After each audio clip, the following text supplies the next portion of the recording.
Okay, here we go. This is a New Tube Crash Course Social Studies. Oh, no. I used to have like a little crashing thing and a dead Kool-Aid man, which is a joke from college because I called some method that we use in history the Kool-Aid method. My college professor was less amused than I was, but at any rate, here's your Kool-Aid method crash course with ideas in the colonies in the 1700s. Colonists consider themselves to be British citizens. They live in English colonies. They consider themselves to also be English citizens. They expected the same rights as the people back in England, especially a voice in the government. However, as we've discussed, even though they have sometimes representatives that they have voted for, other places have a governor who's appointed by the king, and then other places still have a group of investors that's gone ahead and put in place a council that's in charge of the colony. In all of these cases, they may or may not care about the colonists. The colonists do not have representation back in Parliament, back in England. We're going to talk about that today. You're going to jigsaw some activities.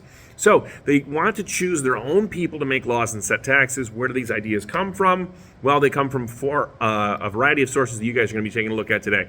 Why do they care about having these concepts of their own at all? Because living in the colonies, there's kind of not a lot to do, and the British keep taking things away. So like they used to go bowling out in the street. They do 9-pin bowling, so the pins were actually in a pattern of a diamond like this, right? So 9-pin bowling. That got illegal, so then they made it 10-pin bowling. They bowl in the back of a bowling alley, in the back of a bar. That's why bowling alleys still have bars in them today. That's the truth. So they couldn't bowl in the street. The English are starting to go ahead and reinforce things like that. Also, there's a big focus on religion. They have different religions, but most of them are Christian of some kind, whether they're Puritan, Catholic, Lutheran. And so they have this whole concept called the Great Awakening. Religion becomes more exciting. People start to question their traditions.